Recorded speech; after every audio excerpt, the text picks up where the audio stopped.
This is More Than Money with Mapalo Maku, brought to you by Sasfin Wealth. Welcome to More Than Money. I'm Mapalo Maku, a personal finance columnist, and I love having money conversations that change people's perspective about finances. Why am I doing this podcast, you might ask? To talk about money. Not the paper stuff. I mean the baggage, the feeling, the emotional, heart-wrenching stuff. We find this conversation so uncomfortable to have, which is why on this podcast, I have decided to have this very difficult conversations. We are going to have some difficult discussions because better money conversations lead to better money confidence, and healthy money dialogue leads to healthy money decisions. Today, my guest is Lemaoana, who is an artist and is also a lecturer in visual arts. Thank you so much for joining me this morning, Lawrence. No, it's a pleasure. We are delving into a topic about arts today and personal finance. Yeah.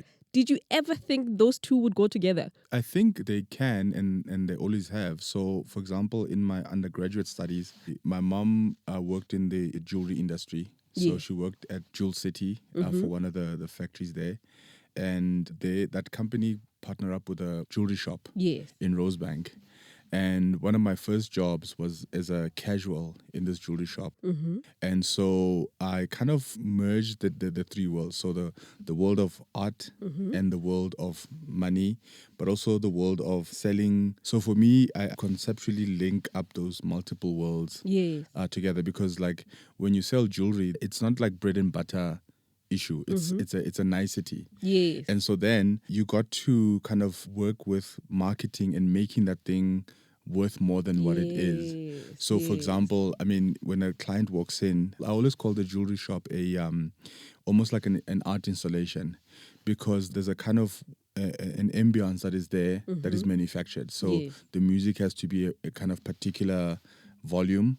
You engage with people with money, and then you have to upsell this person, and then you also have to speak in a way that like is at their level. So I don't forget your name, and I engage with you almost doing you a favor, but give you a lot of information with regards to what I am selling you. And then there's also like kind of like other people in the store, my colleagues would be almost like magical figures that like if a person says I'm coming in for a wedding band, and I was like, oh yeah, that's really nice, and you know this wedding band is great, but earrings that supplement that, and then magically so already so my colleagues would slip the earrings under, so and as it appears to the client as a magical thing. So here we're dealing with money, and we're dealing with almost like the money factor becomes pushed to the edge, and we're now just looking at moments. And that's for me the privilege of seeing the front of the store and how the back of the store works. And it applies the same thing with art, because it's not a needs kind of thing. I mean, it's psychological, it's emotional, and so on. So we focus on that. Emotional. So for me, it's always about that. But there is always like kind of mechanisms of visually selling you something. So we kind of exchange in emotional content, we exchange in political content, and so on. So they are kind of what the word is imbricate. They link with each other, and sometimes they even kind of like live off each other. I mean, the art world, or at least the gallery system, is the most under-regulated industry because it's private money and things get exchanged, and there's lots of issues with regard to the power dynamics of like what a gallery is supposed to do for you, what an artist is supposed to be. Before we get to that, because we're going to definitely get into the politics of art. Yes, of course. Right? Yeah. I just want to find out what inspired you to pursue a career in art. I have a very kind of colorful background, and I think I always speak about how, for example, when I watch films or watch movies, I always look at how, for example, how in-depth the character is, especially the black characters in films. When a black character appears on screen, I'm always thinking about like what brought them to that moment where they're described as whatever. And I always find that like the black characters always are like a silhouette they are who they are at that moment, and not necessarily we don't delve into their past. So for me, the notion of kind of entering the art scene is kind of like strange because I grew up in Shawela, Shawela Pimville. I went to schools in Flora Primary School, which is down the road, and then I also went to Highlands North Boys. And in that kind of multiple layered world, I went to Highlands North, which forced us to play rugby. So, and when the way that they were forced to play rugby was that all the black kids wanted to play soccer. So in order to play soccer, you needed to play rugby. And so How does that work out? Well, because it's seasonal. So winter sport, summer okay, sport, and so on. Okay. And then the rugby thing really hit me. I really loved it. And I also loved art. Yes. In fact, my first body of work was kind of dealing with this idea of being in a black rugby player working in a kind of white established sport. And so the love of it was kind of like trying to use the energy that I had, or the kind of spirit that I had in rugby, in art making, to critique it, to kind of understand my own masculinity, because that's also like one of the ways of I looked at my work, that I was unpacking the formation of my being as a full-grown man and reflecting back on, the experiences of like entering these multiple worlds. There's a famous book called the Souls of the Black Folk, and it speaks about this notion of like being in multiple worlds at the same time. You have yourself as you know yourself, and then there's the kind of mirror image of yourself with how the world sees you. And so for me, I utilize that combination of being outsider, insider element in my work. So I utilize the language of rugby in the making of my work. So the rhetorics that I found applied to me by my colleagues, by my coaches, all of those kind of things actually became part of my work. And what I mean by being good at rugby, 1998, I think, I played Craven Week, which is like a high school's most prestigious tournament.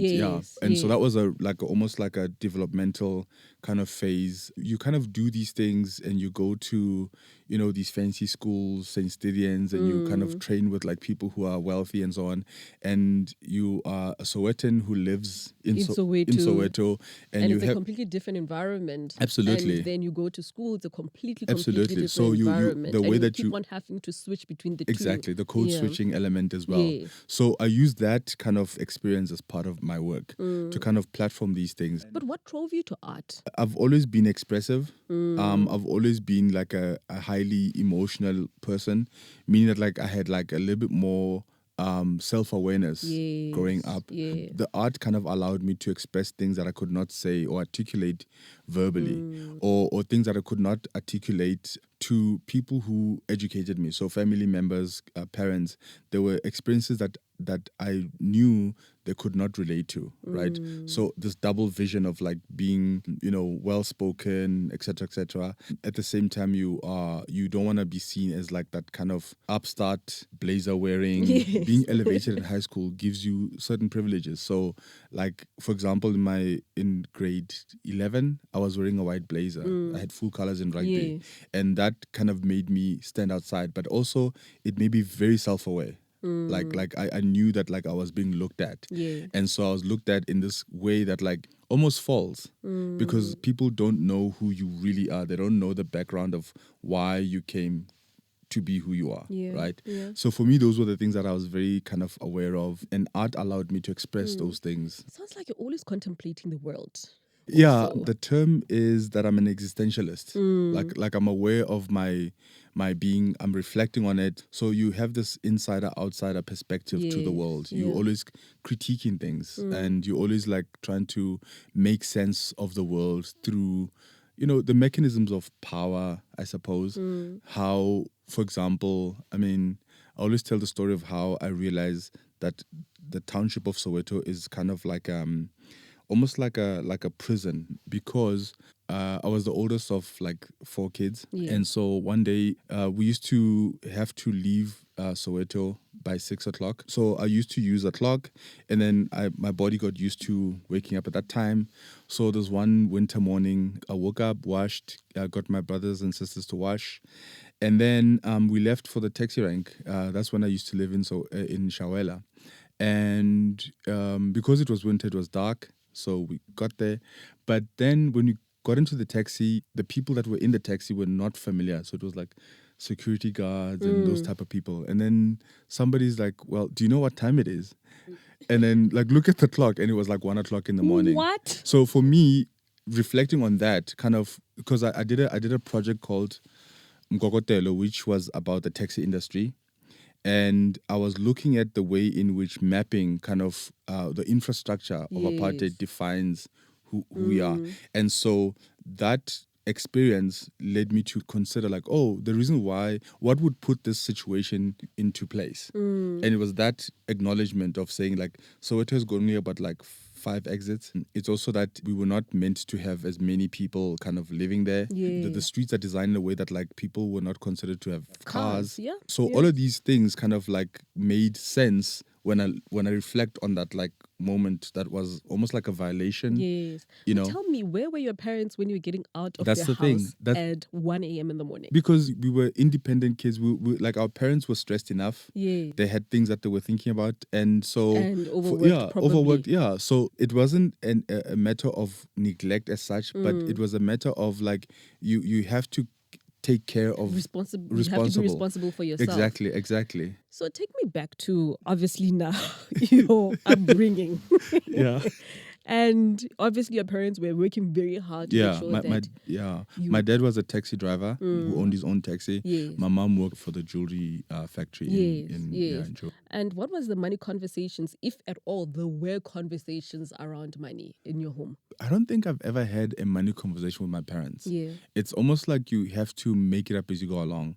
But also there was this kind of golden child element about me, I guess, where I was engaging with the world in ways that they could not comprehend or understand. They have an idea of who I might be in terms of like getting a job and being, somebody who's responsible. I don't think we've ever sat down on it. When I talk about like how I worked in this jewelry shop, I remember one day like my mom seeing that, well, you earn this much, can you pay this Edgar's account? It's like, okay, we can do that, but that's like I buy materials and I travel with this money. And when she showed me the what she owed, it was like 10,000 Rand. And so that was like my first encounter with the notion of black tax. And I was still like in my like early 20s, I think I was like 21 or something. So for me, it was always present, but never really spoken of. Wasn't that also just having your mom come to you and say, okay, can you pay this? Did you have a moment to sort of reflect like, okay, is it what I'm just expected to do? My mom would kind of say like, no, when you have your job and your money, I'm not going to be asking you for anything. Like I want you to be independent, go into the world and so on. But then situations that don't allow for that. Their salaries, for example, were kind of low. So they could not be reflective of their finances. This notion of planning and whatnot, and like, yes, there's the idea of like the inertia or the kind of potential energy to save and whatnot, but we don't speak of savings. We cannot speak of savings because everything is hand to mouth. So the notion of like kind of having long-term plans don't exist because we have this very presence that we need to fulfill. Absolutely. Today we need to eat for today. Exactly. That sort of thing. So there's this kind of notion of trying to project the future, but like it's always about the immediacy. You can only see as far as the edge of your nose, know, and that's all it was. So my dad, he owned his own taxi and was like a really tough business to be in. I remember like conversations around, for example, servicing the car. That they would rather go to a mechanic down the road than go to Nissan. Because that meant a lot. I think the idea kind of is reflective of, for example, what happened to education after 76. That there were a lot more people who were suspicious of the education system or who were not willing to be educated after that breakdown. It's something that I don't think we talk sufficiently about, like how it affected the black community in relation to the future of education. You see it in the ways in which insensitive judgment on the black society to reflect on these things, but not looking back into what is the mechanism that like bring the situation that we are facing right now possible. And it's about unpicking that history. And I think it's so profound because you can even take a look at it in terms of how Stokvels still Absolutely. today thrive. Absolutely, Because just other than the fact that, okay, we are just living for the moment, making sure that the necessities are there. If I put my money in there, will I have it back? Absolutely. So how do you manage your own money? There were these random but interesting experiences that I had. So when I was in my early 20s, I got a prize. It was a famous art competition called the Absa Atelier, which gave you 3 months residency in Paris, which is made up of like something like 500 artists from all around the world. And you stay there for 1 year, 6 months, 3 months. Wow. And what happened was like the Absa Atelier created this prize which was directed at making an equilibrium because the Absa had always been won by a white winner. So they created this almost, and I used the language that was like then previously disadvantaged. And then what happened was like I got to see the world differently. I got to see South Africa as a petri dish because you have this like almost like this bird's eye view of networks, relations, and so on. And then you get to see how certain people get to be where they are. And so a part of that prize is that like you have French lessons. And then the other things that like they give you, I think 20 grand prize money. I tried to stretch that 20,000 by going to a person that was rich. And I said, how do I make it 40,000? He just said, like, spend it. So then I got to see how, for example, wealth kind of almost like keeps itself preserved because like we are outsiders to it. And my ambition was to say like, how do I make sure that like I'm ready for the black tax that's coming, you know? So there were these teachable moments that got me to realize that like actually you always need to have money away, but also investing in people. So when I went to France, I invited my now wife, Mary, to come along. And we scraped together some funds. Her uncle contributed and she got a ticket and we got to live in Paris together. And so for me, the notion of money is more about the relationship with loved ones.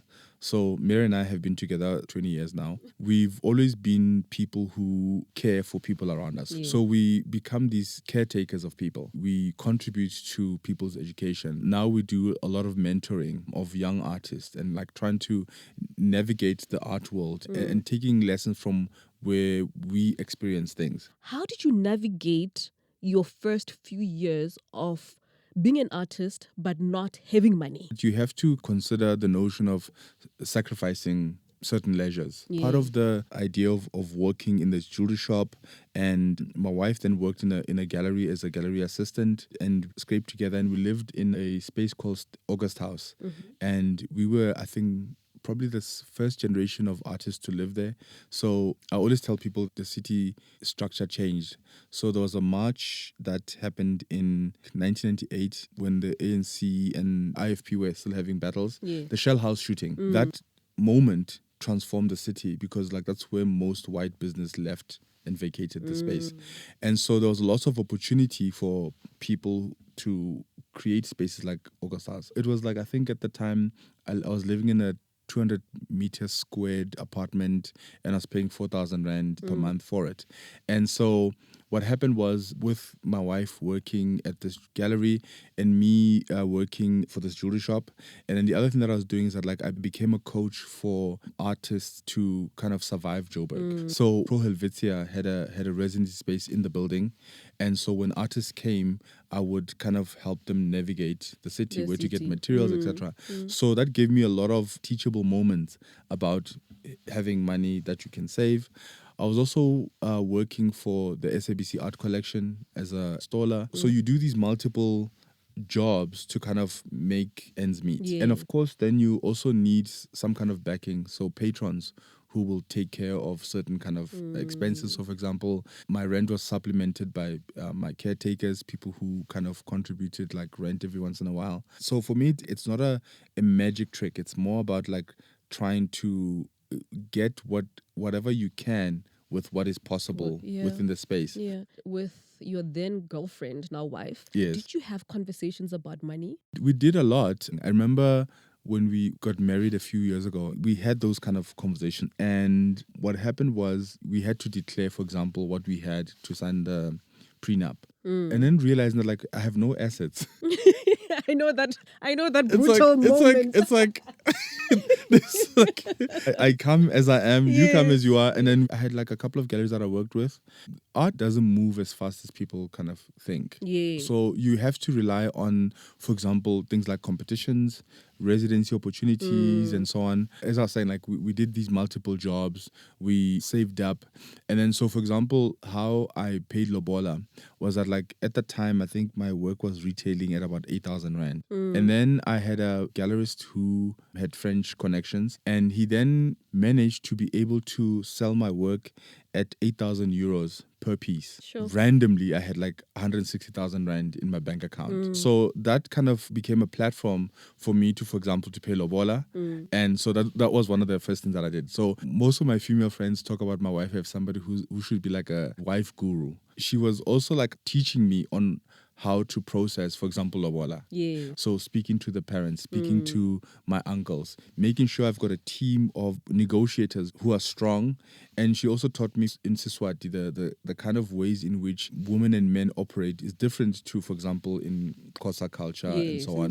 That culture. yes, that the women and men are in the same space negotiating, you know. And so for me that was really interesting. So we orchestrated the kind of ceremony as being beautiful because we made sure that like the basics are covered. Yeah. And so I think that's the principle that we live by. Often people speak about us as fake humble because we're not about flashy, we're not about excess. And so that kind of keeps us grounded and saying, okay, what are our priorities? But Absolutely. I love the fact that you mentioned something that I don't think we speak about enough in Black communities when we talk about Lobola. It's such a contentious subject. Yeah, absolutely. Where, oh no, they want this, they want that. Yes, absolutely. But what you've made it sound was saying, we actually spoke about it amongst us even before we went to the uncles, before we went to everywhere else. Exactly. You just didn't say, oh, I'm going to pay Lobola, then we'll figure it out. Right? I think that's the first mistake we made. Yeah, absolutely. And to have a united front, because you have to marry somebody who's in your corner. You are listening to More Than Money, a podcast collaboration brought to you by Sasfin Wealth. At Sasfin Wealth, we empower our clients to reach their global investment goals, to retire with dignity, and to leave a lasting legacy. If you would like to have real money conversations, visit sasfin.com/wealth and talk to us. Enjoy the rest of the podcast. Talking about a relationship with money specifically, obviously you guys have grown in your careers, in your respective careers, because she's also an artist, a very renowned artist. I've seen her work. I love her. How has that changed the dynamics of your relationship? It hasn't changed. It just kind of like morphed. We still have the same ingredients of respect for each other, communicating. She's kept the same bank account that she has. I've kept the same bank account that I've always had. And I kind of contribute to her financial affairs. She contributes to mine. But she's still an independent person who just happens to be my partner.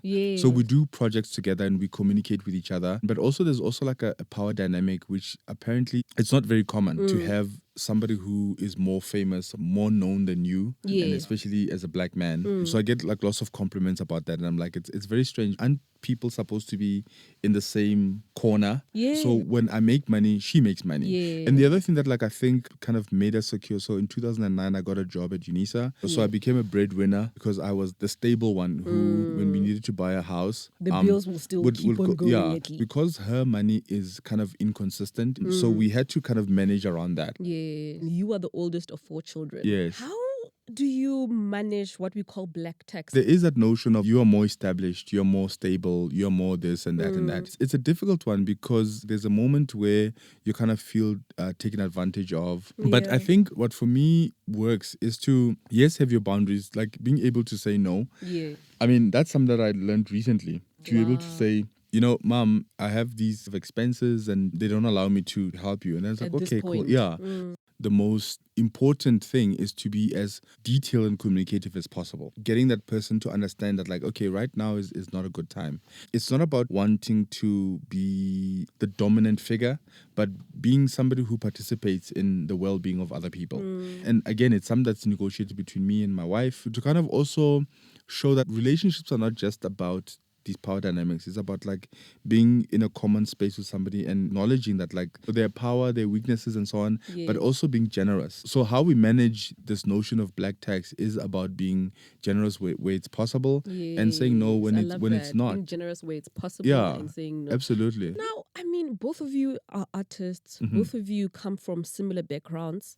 What did your family think of when you said you wanted to be artists? Perhaps being a CA would be better. What I was trying to explain earlier on about like this kind of notion of my people not being able to see what the world that are seeing. That you are exposed to. Being an artist is almost like you are schizophrenic. In that like one of the trips we went overseas, we went to New York and we're staying in the Bailalaka, overlooking Park Central on Egyptian cotton sheets and so on, but also having the of know-how to say like, this is just temporary, right? You are just an invited guest and to see how the world works. And then you take what you can from that situation. What has been fascinating is to kind of educate my people around what it means to be an artist. Is that like, yes, it's fancy, yes, it's a lot of resources, but it's the smallest version of what is possible. So there's always like kind of like an opportunity to grow out of that. I think I'm the first artist in the family, so it kind of marks me as an outsider constantly because I don't see the world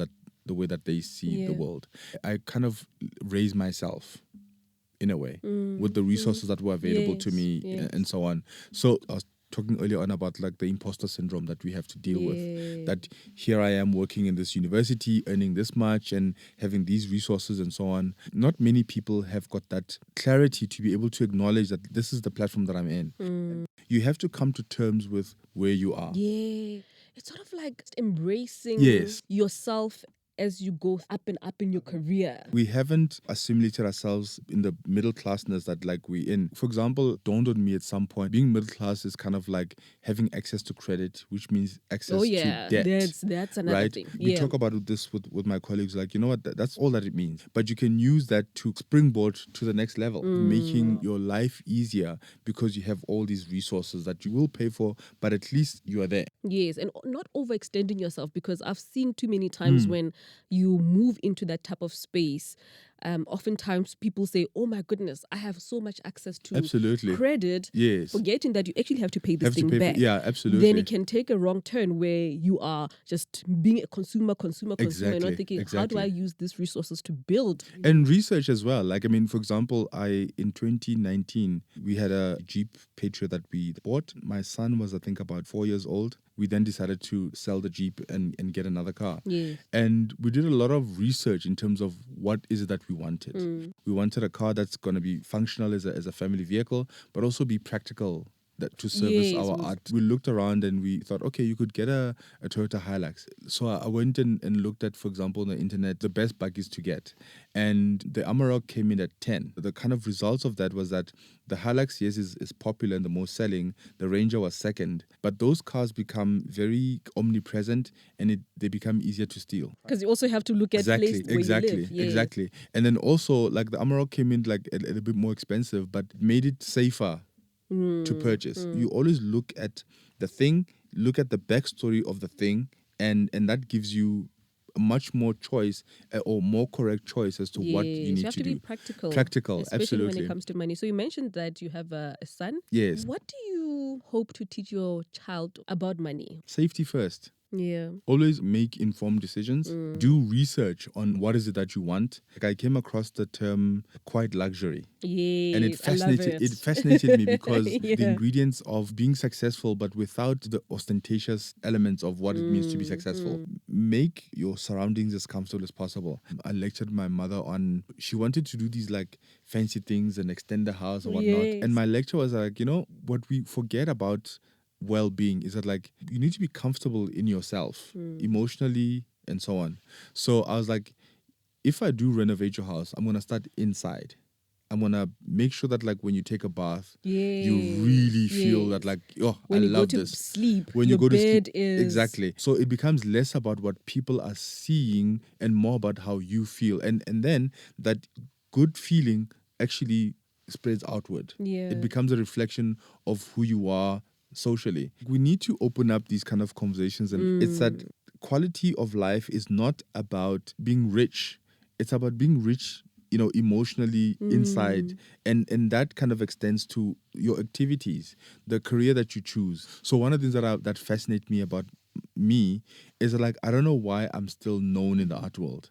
And for me, it stems from like being invested in the arts. Yes. Thinking deeply about it, questioning myself about like, what am I making?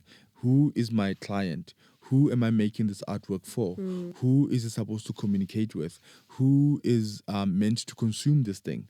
And so for me, I do a lot of extensive research in terms of that when I make art, and that spirals into the rest of my life. Like, all the at choices. Unisa, Yes. that's how I kind of function, as I'm inside the system, but also I acknowledge that I'm an outsider, in that like I'm working in a commercial environment. Yes, because I think that's a big one, especially as an artist. How do you make sure that your artistic level, you still stay true to who you are, Yes. versus also knowing that you need to live. It's a strange balance that like, or strange equilibrium that one has to come to terms with, that like you will make apples for selling, but you have vanity projects, in inverted commas, projects that are more conceptual, that are deeper and so on. So you have to kind of make that balance. I try to teach the worth of what you make. How does this thing become not a vanity object on somebody's house, but an object that is historical, in that like it's going to a museum? You have to think about like how this thing becomes a cultural item that reflects on your time now, but also accessible to people that you are giving it to. I always say to my students, you are the currency. You are the medium. You are the conduit for ideas. Your experiences are relevant. They are material for you to make art with. And that's how, for me, I navigate that. Yeah. The thing is, like, when you do something, you have to take responsibility for it. When you think of insulting somebody because you are a clever artist who can, sell an artwork for 300,000 Rand, doesn't mean it protects you from the responsibility of what you are saying. And the consequences. The consequences also. of it, Yes. especially in a very politically kind of robust country like South Africa, like us, yes. where we've got these historical inequalities that we have to deal with that are still operational now. So as an artist, you have to consider all those things. It's not just about being expressive for the sake You of are being also a citizen who has to be Absolutely. held to account, right? Absolutely. What are some of your fears still around money? I think for me, the biggest fear is having money to educate my child. Like, for example, my child goes to a private school, and that wasn't because I shun upon public schools, but because I realized our country we're not in a situation where we take care of our most vulnerable members. And one of the things that I always reflect on is like life is Itimeni, where like, the most vulnerable elements of our families and so on, like we're left to die. So for me, that outlook allows me to kind of like think about like, how do I preserve as much as I can for my son so that he has a decent life. So for me, it's about like not being able to take care of him for as long as I can. But also I fear that, like, I know that the value of money changes according to politics and so on. So I might make $1 million, but that million is not going to be the same million that was made 10 years ago.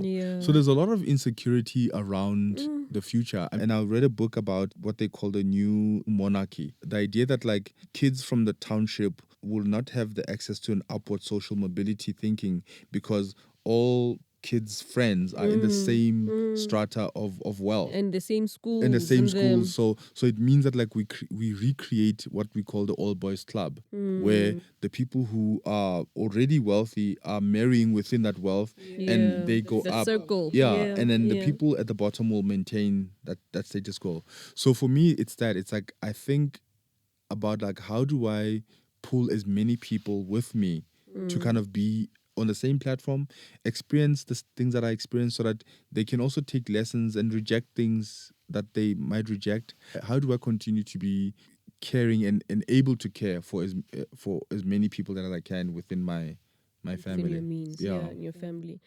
How do you stay motivated in your artisticness, if I can call it that? Someone who believes that we can make something of ourselves in this country. I mean, there's an element of hope. So I kind of inject a lot of energy in terms of hope, but also like hope that's generated from a realist perspective. Yes. When I was growing up, I used to go to Fair Primary School, and we used to walk down to the jewelry shop to meet my mom. and there's a building there called the Chinese Cultural Center. And I dream of making residencies and studio for other artists who are developing, and so enable as many people as possible. So the motivation comes from engaging with fresh ideas, to have robust conversations around what it means to be an artist, to create opportunities for other people to go to the first world, to go to the third world, to have residencies in Angola like I did, to go have a residency at the Cité des Arts like I did. You know, I always think like being an artist, like for us to be able to comment on society, we have to know the darkest parts of the society as well.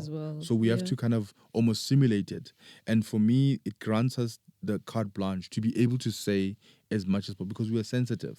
So it's that kind of keeps me motivated. The engaging with fresh ideas, to challenge those ideas, to be within the academic space, but also to be on the streets. You know, like I have this Instagram account which baffles everyone because like people don't know what drugs am I on, because I'm always like taking the most innocuous pictures. They're not about fanciness, they're about conceptual thinking. It's about how does the image reflect on society? How is the city, for example, speaking to us?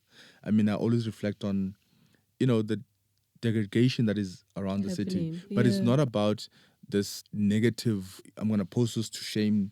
It's about like how is that a reflection on us also exactly as human beings, yeah right? as people who are now moving in those spaces, how are we taking responsibility for all of these things that are available to us, hoping for more and hoping to change minds, because like there's nothing as concrete and as hard as belief. It's hard to kind of change people's minds when they're already set in their ways. We have to acknowledge that like we're not meant to be here forever, and we all have like our little journeys that we need to go on.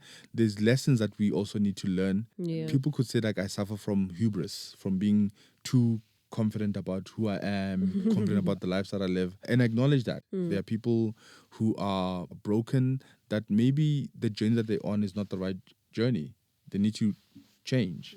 And also that like life is a bit more fluid than we kind of give it credit for.